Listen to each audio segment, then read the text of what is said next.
Bonjour, j'espère que vous allez bien. Aujourd'hui, je vous propose de revoir ensemble quels sont les critères de résidence fiscale parce que je reçois un certain nombre de questions à ce sujet et donc je pense que c'est important de le revoir ensemble.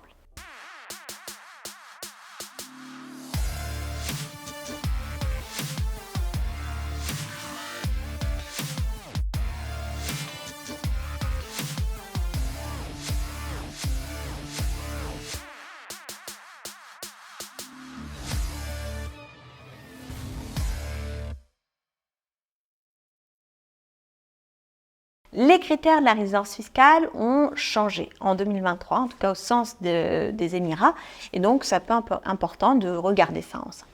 Donc, première possibilité pour être résident fiscal, c'est le classique, les 185 jours sur place, donc les 6 mois et 1 jour sur place. Pour obtenir votre certificat de résidence fiscale, lorsque vous avez passé plus de 6 mois sur place, il faut combiner 3 critères ou 4 critères si on compte le visa résident. Donc les 4 critères sont les suivants. Avoir un visa résident valide, passer au moins 6 mois sur place, 6 mois et 1 jour sur place, avoir un logement sur place, donc quand on parle de logement, c'est pas un Airbnb, c'est pas un hôtel, c'est pas un hôtel-appartement, c'est un logement avec ce qu'on appelle un Nejari.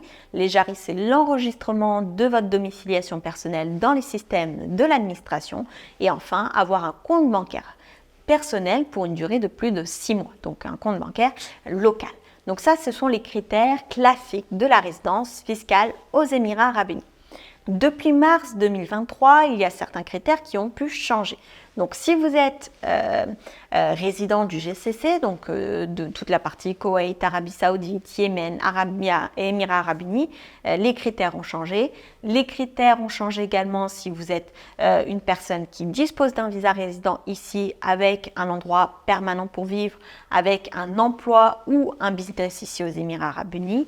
Dans ce deuxième cas de figure, la résidence fiscale peut, en tout cas le certificat de résidence fiscale des Émirats peut vous être donné au bout de 3 mois sur place. Donc, comment faire pour obtenir ce certificat de résidence fiscale au bout de 3 mois? Tout simplement avoir un visa résident valide, faire au moins 3 mois de résidence ici sur place. Alors, attention, là, on parle que des critères aux Émirats arabes unis, mais il faudrait examiner également quels sont les critères de votre pays d'origine pour être sûr qu'il n'y ait pas de conflit et que vous puissiez être tranquille, sécurisé d'un point de vue résidence fiscale.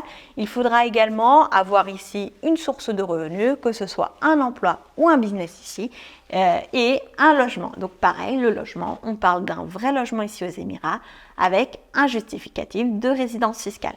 Donc cette loi de mars 2023, elle est venue apporter un assouplissement en termes de durée, mais pas sur les autres critères. Donc pour rappel, si vous êtes là, si vous n'avez pas d'attache particulière, ni emploi, ni business ici, ce sera 6 mois sur place, 6 mois de compte bancaire, 6 mois de logement et un visa résident valide. Si vous êtes là avec un business ou si vous avez un emploi sur place, ce sera 3 mois sur place, un logement, un visa résident valide et un compte bancaire. J'espère en tout cas que cette vidéo vous aura éclairé, vous aura peut-être mieux précisé les contours de l'obtention du certificat de résidence fiscale ici aux Émirats arabes unis. Si vous avez des questions à ce sujet, n'hésitez pas à les dire en commentaire pour que ça puisse servir au plus grand nombre. Sur ce, je vous souhaite le meilleur et je vous dis à très vite dans une prochaine vidéo.